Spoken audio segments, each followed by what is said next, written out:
You are listening to the Gate 7 International Podcast, a podcast connecting Olympiacos fans from Melbourne to Baltimore, from London to Piraeus.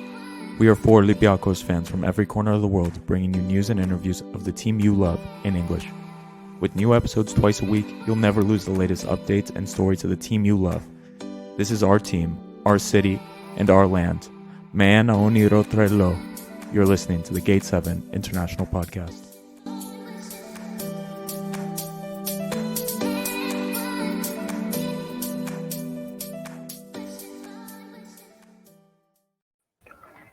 What's up, boys and girls? This is Adi from Gate 7 International. A lovely preview with Mike from IFTV. Mike, how are you doing? Adi, first of all, thanks for inviting me over here for this video over here. And I'm doing great. Big match ahead. So, you know, the nerves are always there. Should be fun though. Getting ready to look out for this match. And I mean, it's a big one. Atalanta versus Olympiacos. Very tough game, but yeah, optimistic.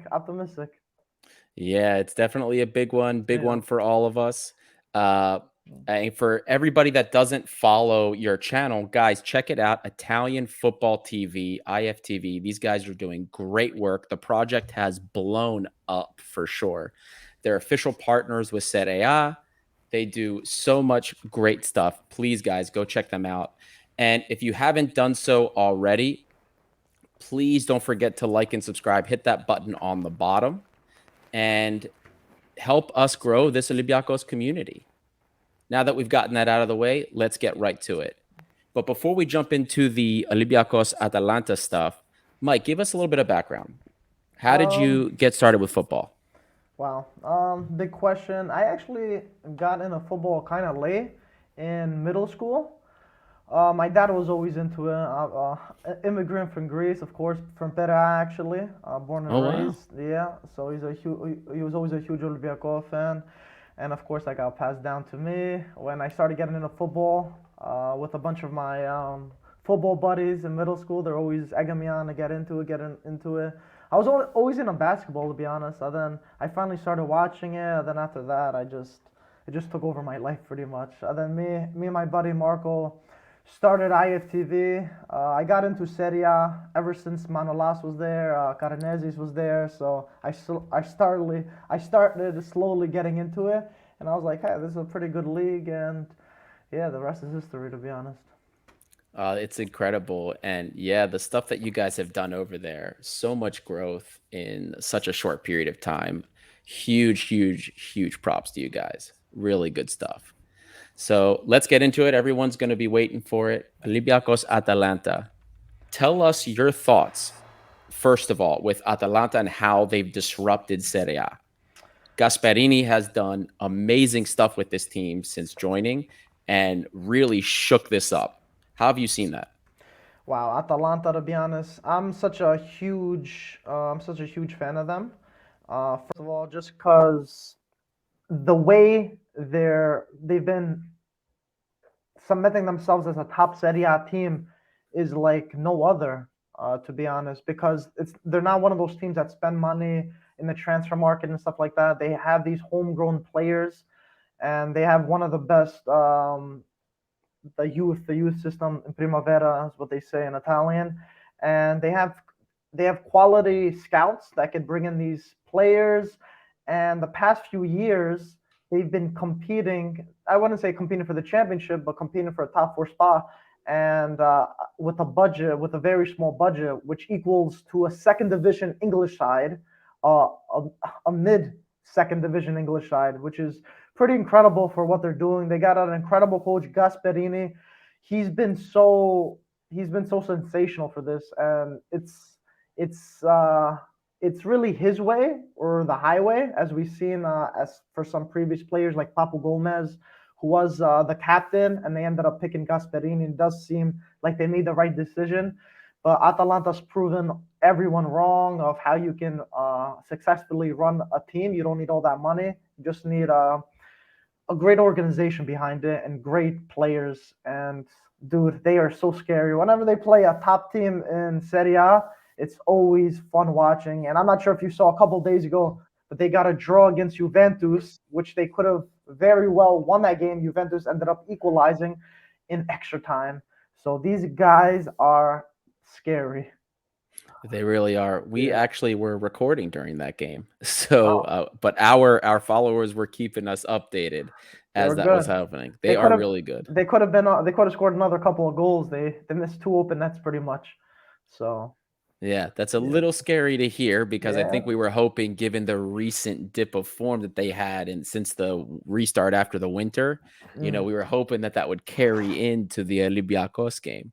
But kind of sounds like that they were playing really well in that game and maybe perhaps they're on an upswing. What do you make of the early, we'll say, second half dip of form they had? They had that big win against Venezia, but then they weren't really playing too well we'll say almost the last month. What do you make of that? Well, they have a lot of the teams throughout the season. There's usually like a few week patch where they don't play the best, and it just so happens the past few weeks they had a few injuries. They sold Gosens, probably one of the best left backs in Serie A, to their rivals Inter. Zapata, their star striker, is gonna be out for the season pretty much. He suffered an injury a couple of weeks ago. Another center back, Palomino, is out. Ilicic, another one of those attacking players, also out. I believe Miranchuk, another attacking player, out. So they are suffering a lot of players that are out.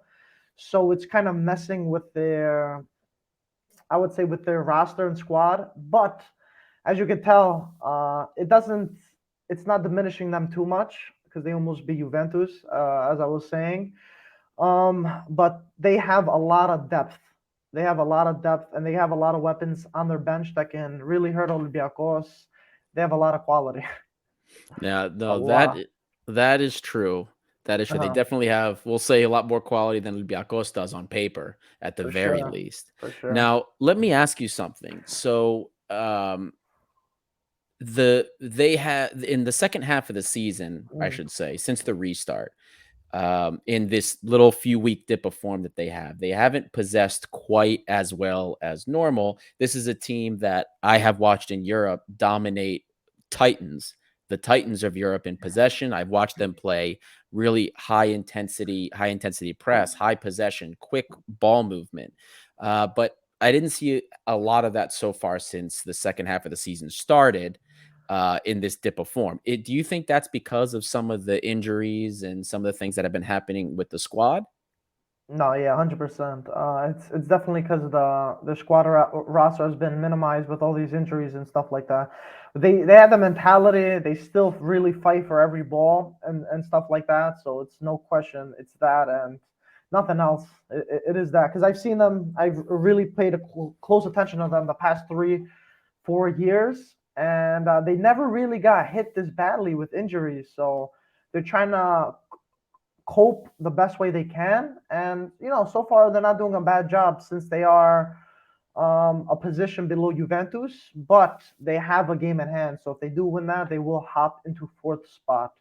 So Now, given some of the adjustments that Gasperini's had to make, we saw a couple games ago that he actually used a four-man back line. And I remember it was said by one of the announcers that he hasn't used that in years.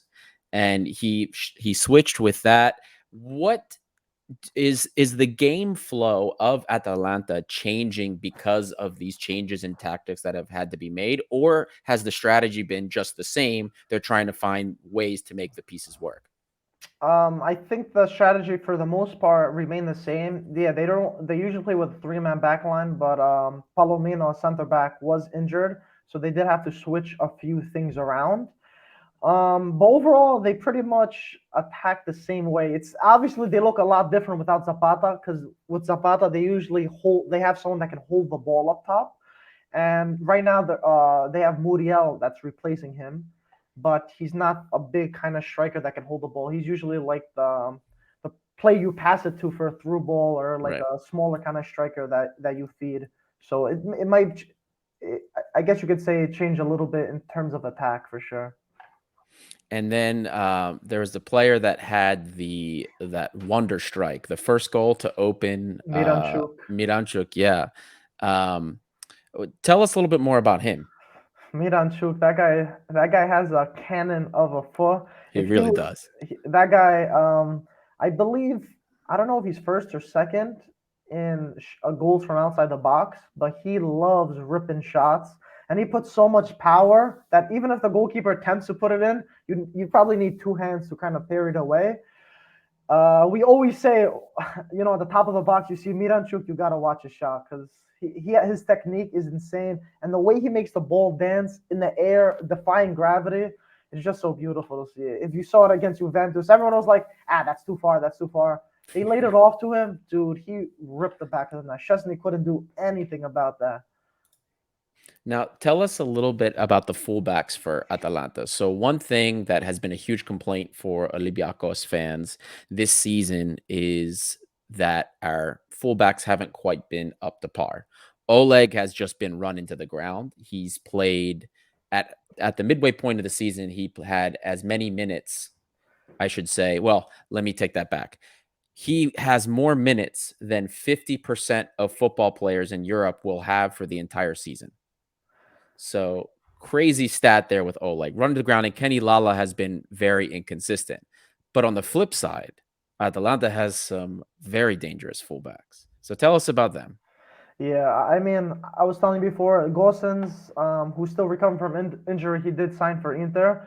That guy was probably my favorite full slash wing back in Serie A because he was so fun. He would score. He knows how to assist. He had everything. He was a complete package.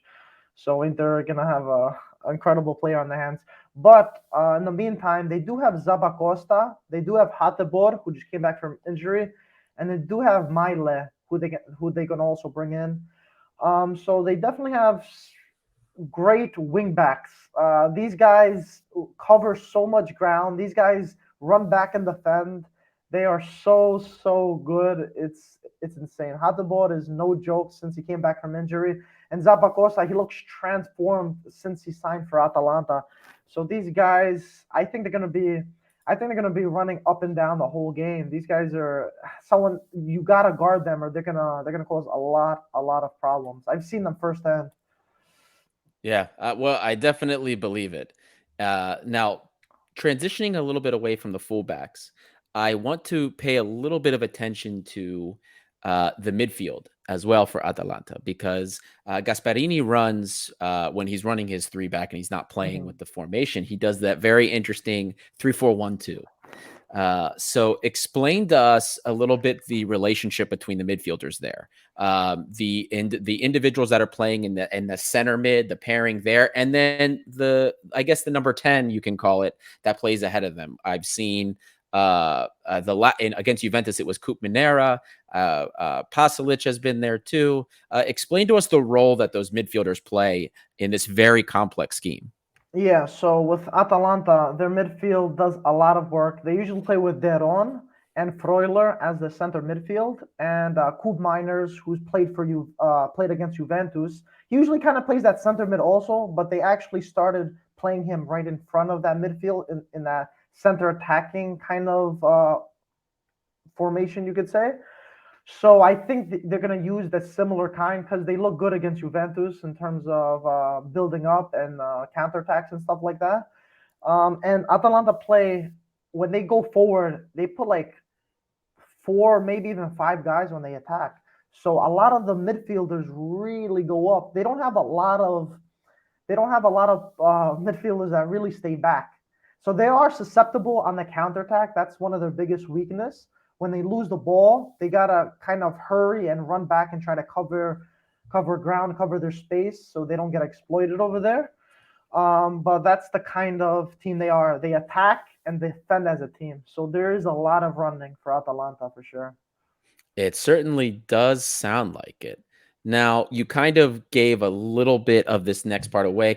You already brought up the midfield, how you think they're going to line up. How does it look like to you Atalanta will approach this game? How do you think they're going to line up ahead of this game against the Olympiacos? Yeah, I think it's gonna pretty much be the same lineup against how they play with Juventus. I don't think there's gonna be any changes unless there was any kind of injuries. But their 3-man backline, Demiral, who's been incredible. he's staying healthy, and he's on loan from Juventus. They have Jim City, then Toloi, their captain, who's recently coming back from injury. It's gonna be them three. It's gonna be Juan Musso in the center back as the goalkeeper. He missed the last game because of suspension, so he's gonna be back there. And it's gonna be Derun, Coop Miners, Freuler, Hatebor, and it's gonna be, who's the other wing? Zappacosta is probably gonna be. Then it's gonna have Muriel and probably Boga, who they got from Sassuolo. So they're probably gonna play a striking partnership up front. So it's either gonna be a 3-4-1-2 or 3-4-2-1. It's gonna be pretty interchangeable from that side, but I don't see that many changes from last match. Now, the big question that a lot of Olympiacos fans are going to have, and what they are really waiting for you to answer is, what does this mean for Olympiacos? And what I'm getting to with that is, we're pretty confident that Olympiacos is going to do one of two things. And the first thing is, we saw against AEK this past Sunday that we ran with a pretty conservative 4-3-3. It was ugly. It got the job done against them, but probably not something that is going to do very well against Atalanta. That's option one. Option two, which is something we've seen Pedro Martins use a lot ever since he used it against Arsenal last season, and he's used it a lot this season, which has looked ugly and hasn't really worked at all in Greece at the very least, and that is the 3-4-3. The 3-4-3, when we've used it and it's looked okay, is when it's a mid-block. How do you see that with the way Atalanta's playing now in their current form? Is it better for us to use a 3-4-3 mid-block or try and tighten up things with a 4-3-3?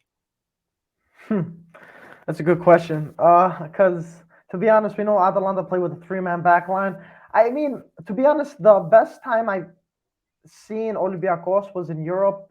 I think it was against Fenerbahce. Right, and that's what I'm referring to. And they actually played very well that first leg, at least. They, they stopped everything. But then the second leg, they didn't look the best. So I'm just assuming that it was just a coincidence how well they played, because they stopped every attack. And I was like, wow, they're so clinical. Masouras was good, which I feel like that guy's way too inconsistent. But I think Atalanta's going to have most of the ball. And when they don't have the ball, they're going to be high pressing Olympiacos into making a lot of fouls. So this could be a really sticky situation. I'm not sure if a three-man backline would be best for this. I think maybe keeping it a little bit more organized in a 4-3-3, where I think they're a little bit more comfortable in, and try not to concede early. That might be their best shot. But Atalanta have like I said, Atalanta have so much quality. It's gonna be so hard to stop them. Right. Even with, we'll say, this little run of form, this downhill run of form that they've had this last month. Look, I had said in a previous episode of ours that, you know what, maybe beforehand that it was like a 2 or 3% chance we go by. And with a run of form like this that saw them kind of struggling here and there, maybe it goes up to like 10, if 15% max. But it's still, we're nowhere close to being favorites in a match like this.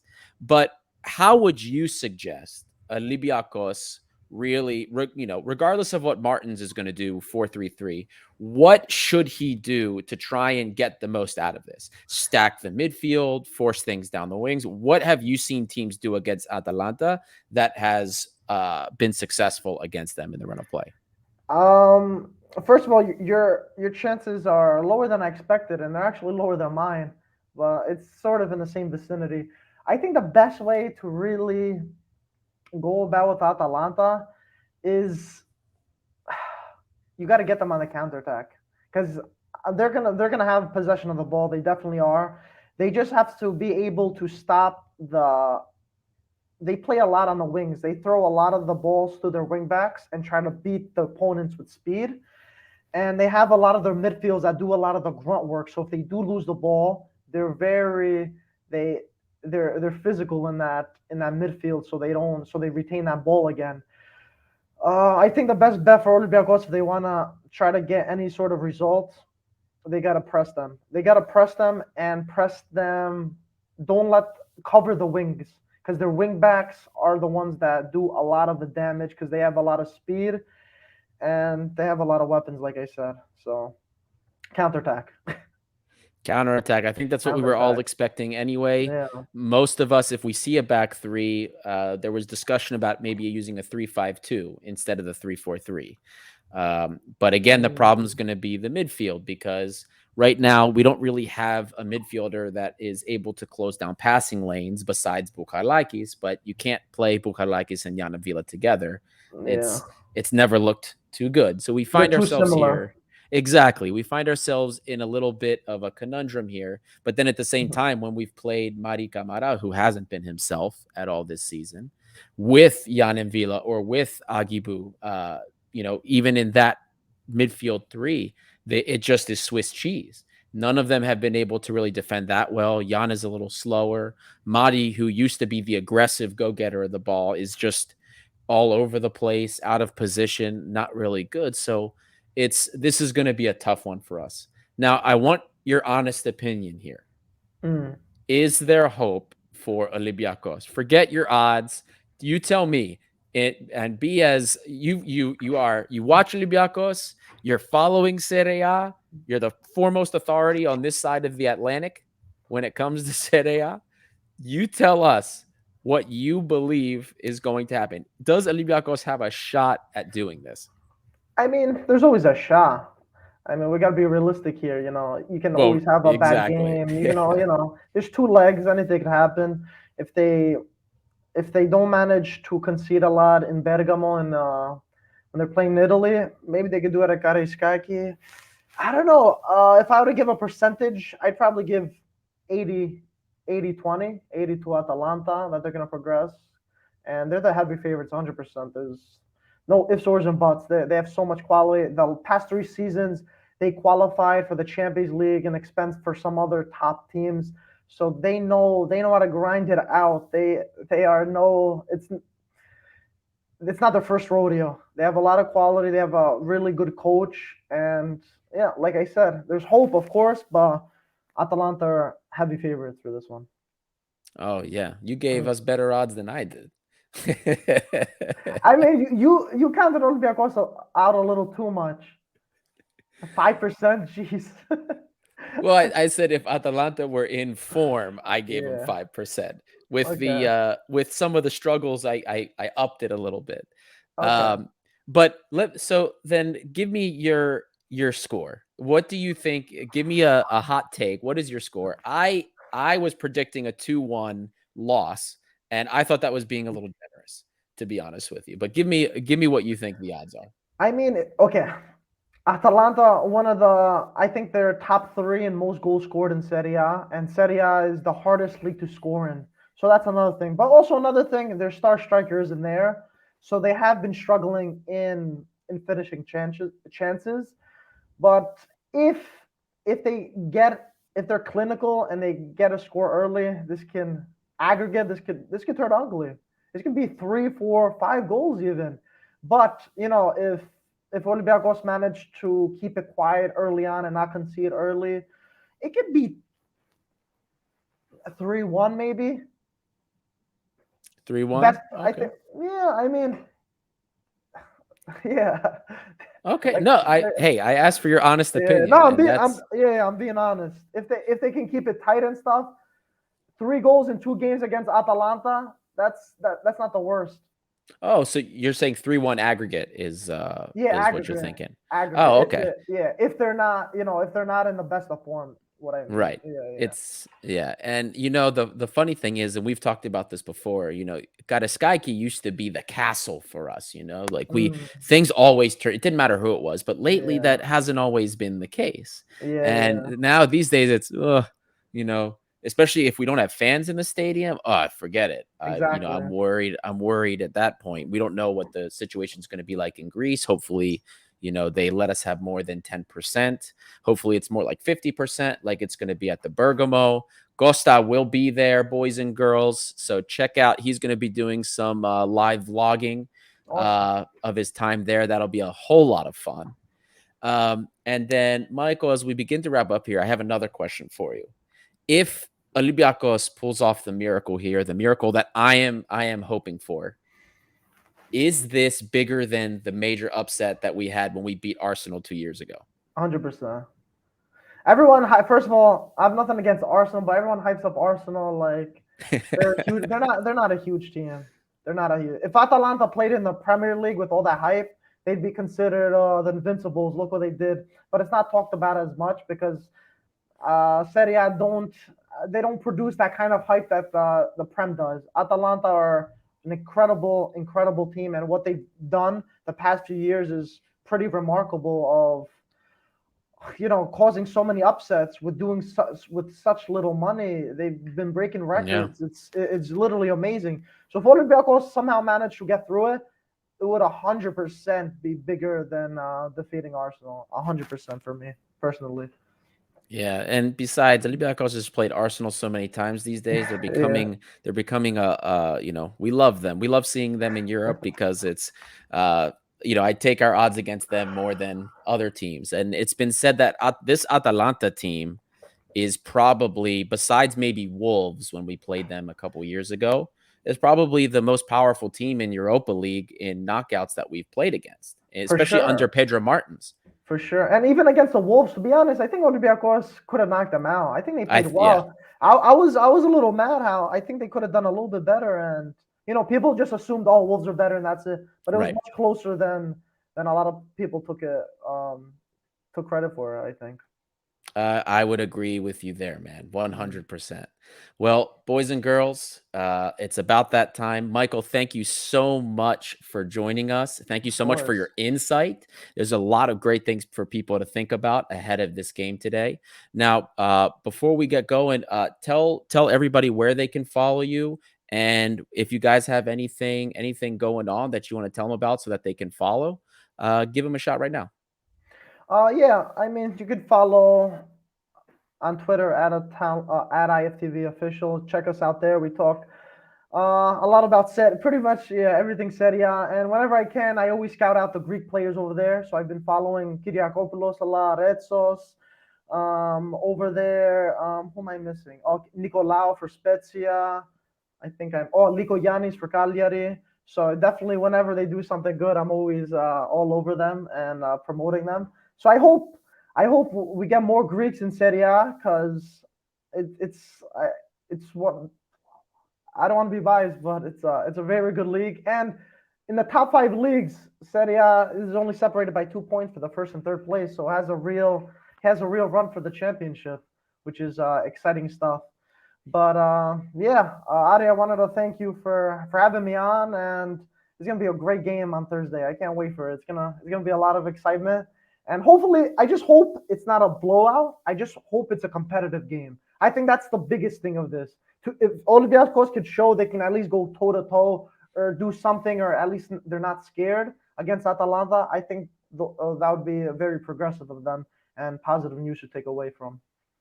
I agree with you there. For me, I have not enjoyed the play this season. This is the worst team we've seen under the Pedro Martins era, for sure. Yeah. If we just sit and soak up pressure all game and get clobbered, it's gonna be bad news. Exactly. For me, I don't think many people are expecting us to get a lot out of this anyway. I'd rather see us just, put a great effort out there. I just want to see the guys playing for this right here, badge, yeah. And that's what I want to see. And as long as I see that, we get knocked out, but they put their best foot forward and they showed that they wanted to win. That's what I care about. That's what I want to see. And I know that's what my co-hosts want to see. For sure. I mean, it would be no disappointment to lose against this Atalanta team. It'd be no, it was a tough team. And if Olympiacos did a little bit more to secure top spot, we would have been talking about other things, but that's the way the cookie crumbles sometimes. Yes, it is. That's so true. Well, boys and girls, if you haven't done it already, check out the channel, like and subscribe if you haven't done so you can keep up with all the content coming from your favorite red and white team. And don't forget, we're going to have post-match after the game. So on Thursday, guys, watch this space. A lot of stuff's going to be happening. And until next time, this is Gate 7 International. Awesome.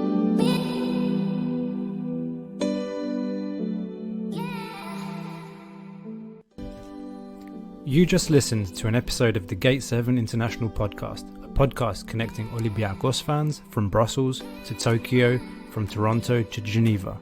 We are 4 Olympiacos fans from every corner of the world, bringing you news and interviews of the team you love in English. With new episodes twice a week, you will never miss out on the latest updates and stories of the team you love. If you liked what you heard, make sure to follow us on social media at Gate7INTL, give us a subscribe on YouTube, or even leave a review on all our podcast channels. Until next time, this is our team, our city, and our story. Θρύλος είσαι. Στο μυαλό κάτι μαγικό.